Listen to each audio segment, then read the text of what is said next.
Hi there, my name is Mr. Feldman, and I'm here with the Business Teachers Toolkit. We're here to talk about cars and lending in Unit 5 out of a 10-part personal finance series.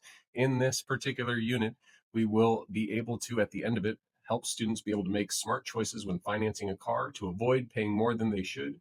And the hope is that once they've taken in all of this information, they can compare car financing options, calculate loan costs, and evaluate lending practices to understand the real cost of borrowing money for a vehicle. In this unit, we are going to talk about basic car terminology, ways to buy a car, preparing to buy a car, process of buying a car, the considerations, and paperwork. For any teachers that are out there using this content, do know that there are notes on many of the slides. There's a number of different assignments embedded within this unit. I always have my students follow along with the student guided notes, which are right up there. They can click on that. It's hyperlinked, and I will make sure to put that link in the notes as well. There's 3 other assignments that students can work on throughout this unit. I start with the problem of the day. What advice have you been told or heard about buying a car? I use this as an opportunity to just kind of gauge where my students are at and learn more about where they're coming from and what their background knowledge is. For me specifically, I've bought a lot of cars in my life, and I also actually worked at a car dealership for a short stint. I use this opportunity to tell students about the cars that I bought. If you're one of the teachers that are using this for their lessons, then go ahead and add in some of the vehicles that you've owned and maybe tell a brief story about them. We start with some basic car terminology. When we talk about cars, we're talking about sedans, coupes, convertibles, and luxury vehicles. A sedan just being something with 4 doors, a coupe being something typically with 2 doors, a convertible where it has the top that comes down. A luxury vehicle is usually just going to be something that has higher end equipment, oftentimes a sunroof or leather or extra features. SUVs stand for sport utility vehicles. They come in small, medium, and large. They are built for the ability to have kind of the best of both worlds between a car as well as a van, where you can transport a number of different people with extra room in the trunk and extra size. Sometimes they'll come in all-wheel drive or 4-wheel drive, and that can be an advantage depending on where you live and what kind of terrain it is that you drive on. When we talk about trucks, light duty, medium, and heavy, I like to think of a light duty truck as something like a Toyota Tacoma, usually smaller, easier to park. If you're in a bigger metropolitan city, easier to navigate around that city. Medium truck being something like a Ford F-150 or a Silverado, Chevrolet Silverado or GMC Sierra. That's usually going to be a medium-sized truck. And when we talk about a heavy-duty truck, I'm usually referring to a dually or a diesel or something that's just quite large and it's built to tow, whether it's a trailer or a heavy equipment or even a tow behind camper. All of those kind of things are usually going to be your heavy duty trucks. Vans come in multiple different types of outfits. The minivan is the one that you typically see people carting around their kids in. I don't know why it's called a minivan because it's not that small, but that minivan is very versatile, often has sliding doors that go back and forth. Definitely convenient for that family that doesn't want their kids to swing the doors open and ding the cars next to them. And then you have commercial vans. Commercial vans could be used for tradespeople, construction workers. It could be used for ambulances, and they're oftentimes a little bit bigger, a little more heavy duty, maybe a more powerful engine as well. Let's define a little bit of information so that you can understand basic terminology about vehicles. So the make and the model. The make, I like to think of this as the maker of the truck or vehicle or car. The maker is also referred to as the manufacturer, the business that makes it. So in this case, it would be a Toyota. The image below is a Toyota Tacoma. The model is the Tacoma. The make is who makes it, which is Toyota. Vehicles have tons of features every single year. Those features are getting more and more robust, and technology continues to advance. I'm sure by the time you're watching this information right here is even outdated. I'm recording this in 2025, and there's all kinds of bells and whistles, Apple CarPlay and sunroofs and heated and air-conditioned seats, air-conditioned steering wheels. The list goes on and on. Miles per gallon is definitely something that many people are concerned with, depending on how far your commute is. There's also environmental implications as well. When we talk about MPG, it just means how many miles can your vehicle travel per gallon of gasoline or diesel used when you are commuting from point A to point B. So the more miles you get per gallon, the more fuel efficient your vehicle is, which means the less it costs for you to power that vehicle. We could also talk about electronic miles per gallon, EMPG, which is the general idea of how many miles can your vehicle, if it's fully electric, run on an electric charge. There's a number of different ways to buy a car. You can buy the vehicle certified pre-owned, which is also known as CPO. You could buy the vehicle from a rental company as a fleet, which is meaning that you're buying it from what used to be a business that owned it. You could buy it used from a dealership. You could also buy it used private party from places like Craigslist or Facebook Marketplace. If you end up choosing to buy it brand new or certified pre-owned, you're probably buying it from the dealer that is the one that actually is the manufacturer. So, for example, if I go to buy a Toyota, I'm probably going to go to the Toyota dealership. In fact, not probably, I am going to go to the Toyota dealership. Certified pre-owned just means that somebody sold that vehicle back to that manufacturer, in this case, Toyota. Toyota went through the vehicle. They certify that, in fact, this car is still up to their standard and that they will stand behind it. They will add on an extended extra warranty built into the price without any additional fees, or at least for most vehicles. There may be a couple anomalies out there where they don't do that, but everyone that I know of where they extend the warranty, they claim it as certified pre-owned, and it allows you to extend that warranty without having to buy an aftermarket warranty. You could also go to an independent car lot. These are your mom and pop businesses. They could also be larger scale than that. Those independent car lots, they'll buy all kinds of different makes to where you can go in and have the opportunity to buy a variety of different manufacturers. We could buy cars from rental companies. For example, Hertz or Enterprise or Avis all sell vehicles once they've exceeded a number of miles that they are allowing to be driven within their fleet expectations. They may choose to offload some of those vehicles, or maybe those vehicles have exceeded the number of years old that the car they are willing to rent out is allowable. And so, as such, let's say it's a 2022 and they only want to have 23s and up on their fleet, then they may end up choosing to sell that thing off as a rental. When we go to buy a private party, we can also buy private party vehicles on all different types of websites. That used to be back in the day that I would go private party and use a auto shopper magazine or a newspaper. That still exists, but I don't think it's as commonplace for most people that are out there buying cars. So with new cars, there's obviously going to be some upsides. The clear key ones is that there's no previous owners. There's a factory warranty that comes with it. New car smell. The idea is that they're generally reliable and have no history. I put an asterisk there because it's worth noting that if when I worked at a car dealership, I would find that a car might actually incur some damage potentially on the lot of the dealership or when it was getting unloaded off of the truck. And that damage doesn't necessarily need to be reported. Although it's a brand new car, just because it's brand new doesn't mean that that car has a history that will show up on an Autofax, or I'm sorry, an auto check or a Carfax type of uh, dealership safety check of that vehicle. And the reason I say that is because if they repair it in house, that information more than likely is not getting reported to the Department of Motor Vehicles. It's not getting reported to an insurance company. It's not getting reported to any kind of like a body shop that has to report it then to the DMV. And there's no police report on it. So as a result, that car may get painted, but it has no history. There's a bunch of other different benefits of buying a brand new car. And then there's also some downsides. They're more expensive. They're harder to work on by yourself because, well, frankly, the technology continues to get better and better. And the more technology occurs, the more likely it is for that technology to break. There's more money to insure the vehicles because they cost more money, meaning that they will also cost more money to replace in the event that there is an accident that happens to the car. And also, depending on where you look at this, there may be some haggling at the dealership that you need to do, and that may or may not be a benefit to you. If you go to buy a used vehicle, there's a lower upfront price, usually speaking, lower sales tax because the total purchase price that you're buying that car for is going to be less. It costs less to insure because, again, if they have to replace the vehicle because there was damage done to it, then as a result of that, it's a lower replacement cost. There's more aftermarket types of warranties out there if you want to extend that. The downside is it's older technology. You have no idea what the prior owner's maintenance looked like. They may provide you with receipts, but what if they don't? What if there were some accidents that weren't reported? They're more prone to break down, statistically speaking, just because it's an older car, it has miles on it, it's been driven. And then also the factory warranty may still exist, but it may not have much life left on it. And you just never know what the history of that vehicle might. When we talk about warranties, there's three major types of warranties. The first one I'll talk about is the basic warranty. This is what you know as the bumper to bumper warranty, which covers usually just about everything except for maintenance and damage.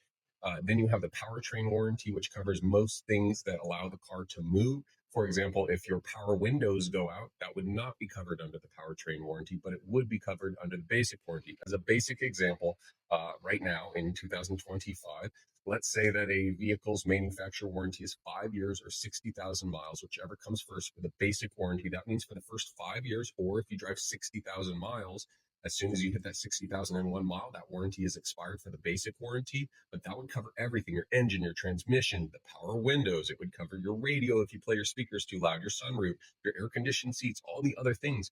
But then once that expires, then maybe perhaps there's, let's say, a 7 year, 70,000 mile powertrain warranty. If that happens to be the case, those extra miles would cover the motor, the transmission, the suspension, and anything else that runs the vehicle, but not those extra luxuries and whatnot. There's a number of other types of warranties out there. For example, hybrid vehicle warranties. It depends, I think, on which state you live in. For example, I know that here in California, it's a 10-year, 100,000 mile warranty on the lithium ion battery that powers those hybrid vehicles, and other types of warranties. To the best of my knowledge, the most common type of warranty setup out there right now is 3 years or 36,000 miles for the basic warranty, 5 years, 60,000 miles for the powertrain warranty. But it does depend on the manufacturer. The strongest warranty in the industry is Hyundai Kia as of right now, again in 2025, with a 10-year, 100,000 mile powertrain warranty. Now, how do you actually go to buy a car? We've talked about the different types of vehicles. We've talked about the warranties.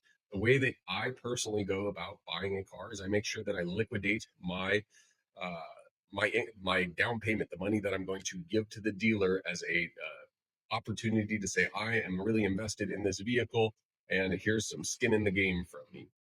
I then go and get pre-approved. I like to get pre-approved at a credit union over a bank. Now, this used to be more true than it is today, but it used to be that you could get more advantageous rates from credit unions than banks. And I'll talk more about that shortly. I identify what the exact vehicle make, model, what mileage I'm willing to purchase it at, what features are deal breakers for me. Am I going to buy it new, certified pre-owned? Am I buying it used? What are the other types of things that are very, very of interest for me to make sure that I'm getting the car that's going to meet my needs? When I say liquidate my assets for a down payment, I don't just have, $30,000 sitting in my checking account. If you took part in my unit 3 banking unit, you know that it would not make sense to just keep 30 grand, 40 grand, 50, 60, $70,000 parked inside of a checking account that earns effectively no interest. That would be a poor investment on your end. So I know that if my money, let's say it's tied up in the stock market, I would want to make sure that I've one, sold the assets within that brokerage account to be able to then transfer over to my checking account. Or let's say that I have the money sitting in a high yield savings account. I want to take that high yield savings account, convert it over to my checking account if it's at a different institution, and then have that money ready to go. Then that money is now what's called liquidated, and I have that cash on hand. I then go down to that credit union to get pre-approved. And the reason that I want to get pre-approved is it gives me an extra negotiation piece of information. So when I go to the dealership and they offer me their loan terms, if I don't like their loan terms, I'm not stuck with it. I can use my own pre-approval to say, hey, I'm already good to go. A good rule of thumb is to budget for how much can you pay in a monthly payment, how much is it going to cost in addition to the sticker price in tax title registration, and this will change based on your state. In California, I like to tell my students about 10%. So if I'm buying a $20,000 car, add on another 2,000 bucks. How much is that monthly payment going to be? Do I need a cosigner? What's my credit score look like? All right, let's talk about credit unions. So, credit unions in this particular case are something that I would use for getting pre approved to buy a car. And the reason that I do that is banks, for the most part, didn't, or at least didn't used to be interested in doing auto loans because they make more money off of home loans and they have more money to disperse in the form of lending for home loans, and they're lending out millions of dollars versus 20,000 bucks here, $40,000 here, but still requiring that same amount of labor. As a result, credit unions may not have those millions of dollars to lend out. So as a result, they offer a lower interest rate, or they used to at least, versus a bank because that is their bread and butter. That's where they're able to make more money, more profit, because they don't have the millions to just be able to invest in their borrowers to go and purchase homes.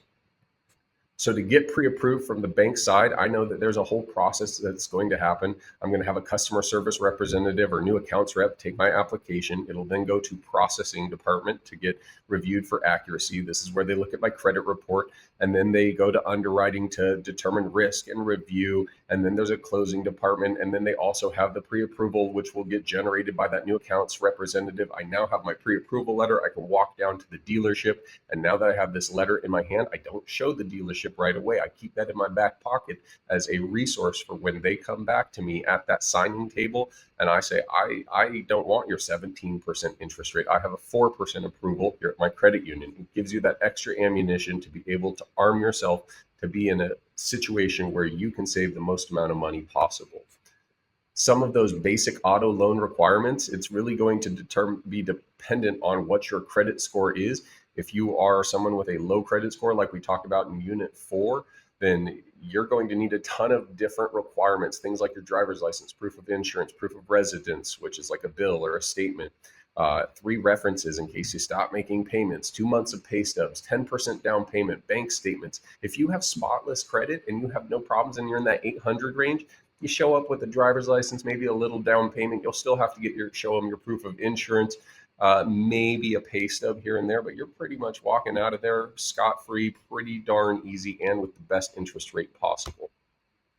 I then have students go through this problem where they take a 2018 Toyota Tundra. I give them all the criteria. They use the calculator similar to just exactly what they did back in the banking unit with the certificate of deposit interest estimator, but now they're doing it with a loan calculation. They use this to figure out how much would it cost with a 22.9% interest rate. And then I have them shift over and use somebody that has good credit, and that person with good credit is going to have a significantly lower interest rate. This shows them the power of having good credit and how it can make borrowing money cheaper and easier, as discussed last unit. We then break down how a loan payment is ultimately is created. That general idea is that you have the term. The term is just the time, the length of the loan, the principal amount that's being borrowed, principal just being how much money do you need in order to borrow, your interest rate or APR, and that interest rate, as we've discussed before, is just the fee to borrow money. One of the pro tips I used to use when I worked on that car dealership lot is this. I would keep this in the back of my mind when I was helping customers. And this does change. It is worth noting that this does change as interest rates vary. Roughly speaking, for every $5,000 you need to borrow, it's approximately anywhere from $100 to $115 per month in a monthly payment. So if I need a $20,000 loan, I know that that's going to be 4 times either 100 or 115, depending on their credit score and other variables. And that tells me I'm either going to be in that $400 to $460 range. And I can just rattle that off right off the top of my head. And it helps students gauge, is this car realistic for me? Do note that for high school students, your insurance is going to be quite expensive. So keep that in mind as well, because that is an added fee as something you'll want to keep in mind.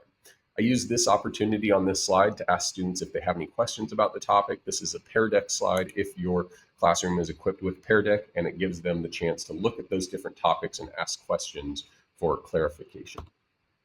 Now that we have done all of that information seeking, we now are at the point where we have to come up with valuation, research, and reviews. I like to use Kelley Blue Book or Edmunds. Those just seem to be the tried and true bread and butter of the automobile valuation types of websites. And if you go to a dealership and say, hey, I looked this vehicle price up on Kelley Blue Book, and they start arguing with you, oh, well, Kelley Blue Book's not really accurate. Here's the deal. Kelley Blue Book and Edmunds are pulling all of their information from the Department of Motor Vehicles purchase and sale history within your geographic region. So yes, it is accurate. They will look up how many 2023 Toyota Tundras have recently been sold with X amount of miles on them, and what was that sales price, and was it a clean title or a salvage title?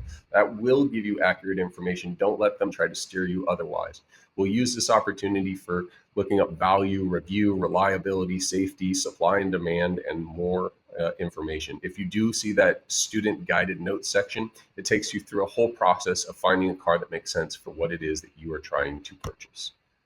I also share with students that for me, I like to purchase a car that's about 2 to 3 years old to maximize the depreciation of a new vehicle. Oftentimes with the 2 to 3 year old car, I still get the same bells and whistles. I still get just about the same technology. I just don't get that immediate depreciation of as soon as I sign on that sales line that says I am now the owner of this vehicle of a brand new car. That brand new car is no longer new as soon as you bought it. Now that it's a used car, it instantly depreciates, meaning it loses its value right the second you drive off of the lot. So instead, I let somebody else take that depreciation, and I would buy that car roughly 2 to 3 years old. Being in 2025, the oldest I would go would be a 2022. And with that said, I'm buying it for roughly 30, maybe even 25% less than what I would for the brand new model. And now it's time to go through the purchase. So we'll talk about a variety of different things like the history report, negotiating sales contracts, and how do you ultimately pay for it. So a number of different things that I do before going to the dealership. And here's kind of the recap. I go to the credit union to get pre-approved. I go and I print out similar cars on Kelley Blue Book or cars.com or autotrader.com or your Facebook marketplace or whatever it is of cars that I'm looking at. Let's say I've honed in on the dealership where I want to go to. Make sure you have a couple comparable cars within a driving distance for you that are printed out so you can walk into that dealership with printouts in your back pocket. Don't show them this yet. And it's right there next to that pre-approval letter. You've got that right there in your back pocket ready to go so that you can discuss that there are other alternatives in the event that they potentially just don't want to negotiate with you. I never tell them really anything. I try to keep it as minimal as possible. I want to share as little with them as possible because that gives them ammunition to be able to negotiate and haggle on their side of things. But I'm looking to negotiate for me, not for them. And it's not that they're bad people, it's just that I want to look out for my family as well as my pocketbook. I never reveal how much I'm willing to pay in total per month because that turns into a trap because they can figure out ways to get the monthly payment exactly where you want it to be by extending the loan or manipulating other numbers. And as far as what is the best time of year, the best time of the month, the best time of the week, and the best time of the day, this is just opinion only. But again, I worked at the car dealership and I am quite well versed in automotive purchasing knowledge as I've bought just shy of 20 different vehicles in my life. I ask students, and this one always gets a lot of participation, what do you think is the best time of year to buy a car? And I get a variety of different responses, but this is in my experience that it is the best time of year to buy a car at the very beginning of the calendar year. One, because the weather is usually kind of poor, but two, all of the brand new vehicles. So right now we're in 2025. Guess what? January is 2026. All those 2025s are now a year old. They might even be brand new, but still a year old. All the 2024s, guess what? Now they're 2 years old. That will allow me to negotiate more because I can say that vehicle is older. The best time of the month, car dealerships have sales quotas. Those sales quotas state that we are in competition as a car dealership with all the other local dealerships in the area, all the other Toyotas, all the other Hondas. If I'm a Honda dealership, I'm in competition with the other Honda dealerships. If I'm a Mercedes-Benz dealership, I'm in competition with the other Mercedes-Benz dealership. And at the end of the month, there might be spiffs or bonuses that get paid out to the employees of the dealership that sell the very most amount of cars that month. As a result, if you go on the very last day of the month, you might be prone to get a better deal because that dealership's more likely to move that car and just get it off their lot to be able to get everybody that bonus payout. As far as the best time of the week, I would not go on the weekends. The weekends are the busy time. That's when people have time off. In my mind, I'm going on the least busy day of the week, which is like a Tuesday or a Wednesday. A Monday, people might still be doing business from the weekend and closing out the sale. A Friday, someone might take the day off to just go and get that extended weekend. We could argue Thursday, but to me, Tuesday, Wednesdays, when I worked on the car dealership lot, were absolutely empty. And the best time of the day, it would, in my mind, if we could paint the perfect scenario, we're talking like February, roughly end of the month, like February 28th. We're talking on a Tuesday or a Wednesday at night. Because if you go at the end of the month on the last day, they want to move that very last vehicle. If you go in the morning, they're like, oh, this person's here to buy the car. If you're parked out there for 2 hours waiting, salivating over the car, oh, I drove here 30 minutes to get to this car. I can't wait. That's not the way to do it. Instead, if you go at the evening, let's say they close at 9, if you show up at like 6:30, go in and kick tires and don't actually go beelining straight for that one car you drove that distance for. Instead, kind of look at some other vehicles and then stumble upon that one conveniently. and then try to close that deal out in that same day. They'll be more likely to do it because they want that one extra unit to hit those extra bonuses and get everybody paid. Once you're on that lot, again, do not show excitement. Look at other cars on the lot. Don't just look at that one car, because that will show them your interest is only there for that vehicle. Have those extra printed copies of local competitor cars in your back pocket. Inspect the car. You don't have to be a mechanic. Just look around at it. Does anything sound funny? Run the engine while you're doing it. Is it clean, free of debris? Is there anything that notably looks like it was painted? Look for any paint overspray on plastic parts, especially in the wheel well areas, under the hood, on anything that should be black plastic or other colored plastic, and just look to see if you see any paint variations. Go on a test drive. While you're on the test drive, as nice as your salesperson is, encourage them to that you're there to listen to the vehicle and experience the vehicle. You don't really need to talk about how many dogs you have or where your friend goes to school or fill in the blank other thing. At times that can be a sales tactic to get you to not pay attention to what the car sounds like, for you to not be in tune with that vehicle as you're driving it, to not feel that it's pulling off to the right, or to not notice that, hey, this power window goes down a little slower than that one, or that speaker happens to be out. Listen for the car, brake with it, not aggressively, but test for the brake smoothness. Does the transmission shift smooth? Fun fact on vehicles and the way that they drive, do note that if it is slightly moving off to the right, that can be normal if you're on the freeway, because they crown the freeway for rain runoff. So do keep that in mind, that that's not a deal breaker, at least not in my eyes. And then always have them give you the vehicle history report. This is going to be something that is standard. How many owners are there? Are there any reported, again with that asterisk based on that conversation from earlier, reported accident history that's showing up? Any reported service? Sometimes they'll list any major services on there. Is the title clean title? Is it a salvage title? There's all kinds of information you can find out from those vehicle history reports. I don't have any problem with Carfax versus AutoCheck versus any of the others, because they pull all their data from the same place. The negotiation. This video is embedded here in this slide, and it gives you just a little bit more information on negotiating and how you can get the best deal possible for you. The game that dealerships play, it's called Foursquare. They often draw it on literally a square, and they are going to make their money off of one of these places. If you go to trade in a vehicle, fun fact, I never trade vehicles into a dealership. Maybe get an estimate from like a place like Carvana or CarMax and see what their price is. But if you have the patience and you're willing to make a few $1,000 extra and you're interested in selling a car private party, try putting it on Craigslist and see how it goes. If you get some, people that are sketchy, for lack of better words, that are coming up to your door, then you can go sell it to the dealership. But try not trading it into the dealership where you're buying your new car at. And I say that because they will oftentimes negotiate your trade-in value for a significantly lower, and give you a whole host of reasons like markup, and we have to restore this vehicle to make it look new before we can even put it on our lot. They'll also negotiate the purchase price. They'll negotiate how much you have to put as a down payment.